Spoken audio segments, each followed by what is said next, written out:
Another topic that we and thing in our lives that is another common issue for us, which is recognizing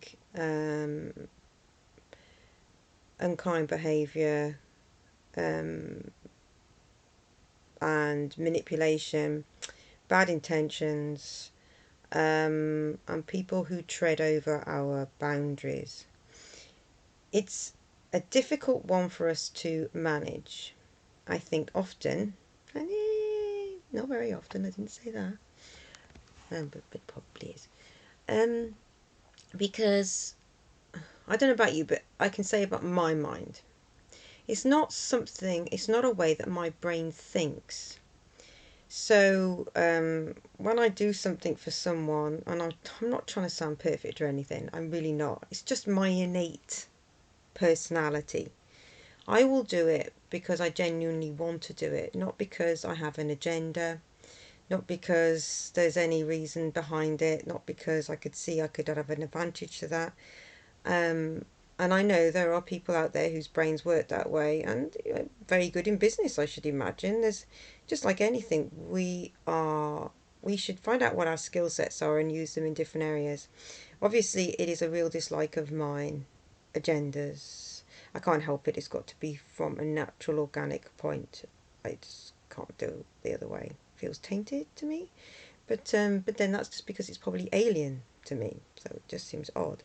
But I am aware of it, and but then because my brain doesn't think that way, then I haven't noticed in my past that I've been letting people over my boundaries and treading over them, and I hadn't put anything in place to protect myself from those people who do that. And because out in life there are so many different types of people, bouncing around with their own personal issues, their own past history, their own hurts, their own baggage, and lack of awareness and lack of ability to see who they are. Um, we step out into the world, and then, as like I've done, my naively I've stepped out, and I'm like, hey, I got, like walking into a field of bulls wearing red. Like, hey, and they're all running towards me, and I'm like, yeah, come and give me a hug, and they're like, oh,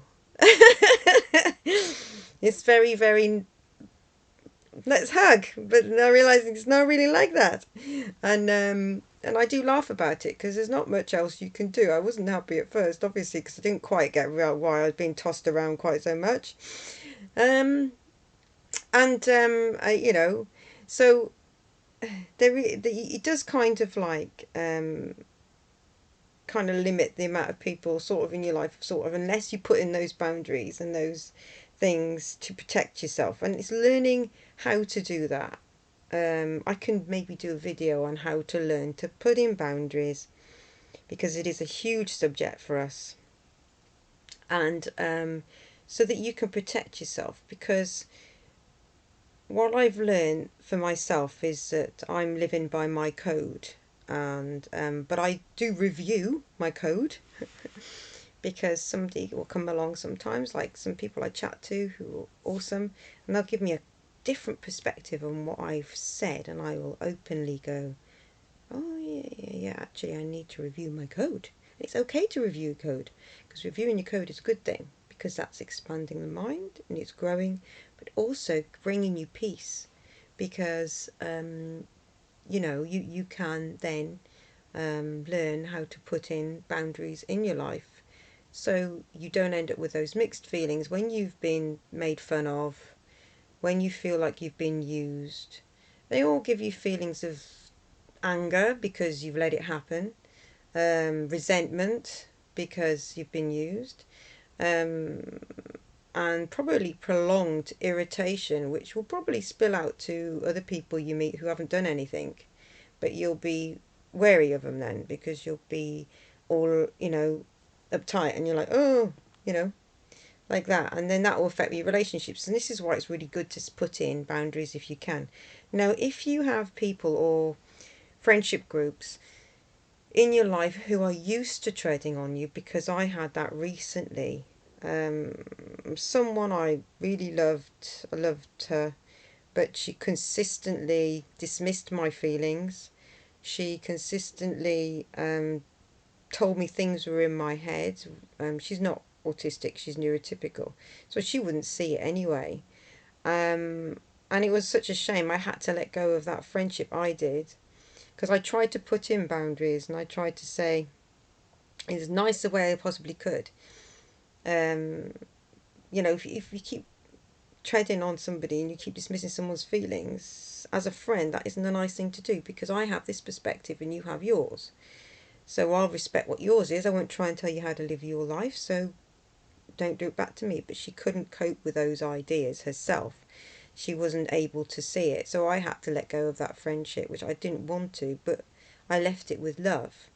But because I did for a while, kind of like, and I would like to learn a skill where I can kind of learn to ignore a person's behaviours like that. But because I was close to her, it's very difficult to do that when you're close to someone, because they're meant to be your cheerleader and your support and your thing. So ignoring her behaviour like that, which was stepping over my boundaries, and I didn't with hers, it became impossible. So I've had to walk away from it, and I'm sad about that. I think the more you put boundaries in your life, though, you will go through a point where you might find that they won't like it. The people who've used to treading over your boundaries, they are not going to like it, and you will come up against a bit of friction at first.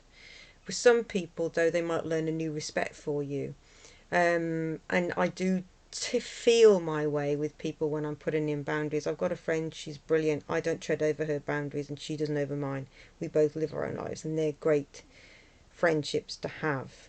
But because of my mindset, I am kind of isolated in certain ways because I don't think like a lot of people. So, um, but I need to be in an organic place, don't I? Because that's who I am. So it's a strict sort of thing for me. So I don't have masses of friends, but I don't want masses either if they're not going to be on the same ethos. I find it uncomfortable, but I do manage it, but not spend too much time with them. So I've learnt the small talk thing and the other things and the. But otherwise, as a person who's close to me, I wouldn't really let them that close. So yeah, you will go through a natural progression of when you set in boundaries with people who are not used to it and they're used to treading on you. It's going to be difficult. They will fight it probably at first. Um, but if you can, you don't have to do it, but maybe set a little boundary for yourself. But I'm just saying, it is something we have difficulty with, and if you have the room in your life to be able to do that, um, it is a good thing to put in place because it will make you more confident in yourself in the end. But I'm not saying it's an easy thing, because when I was brought up, I was consistently put down, and my thoughts and feelings consistently, and I'm okay with it, no, but I will say that I was brought up to be put down, and my opinion not to be thought about or even valued. So when you grow up with that sort of thing, my family didn't want to change the way they spoke to me or treated me. They won't want to change. They didn't at first, and so it's a difficult one, because I think I just went into a role of that. Louise is the one won't listen to, and I think it, because I was quiet as well. I think that's what ended up happening. I'm not bitter to anybody anymore. It's just like, it is what it is. But then I remember I was about 4.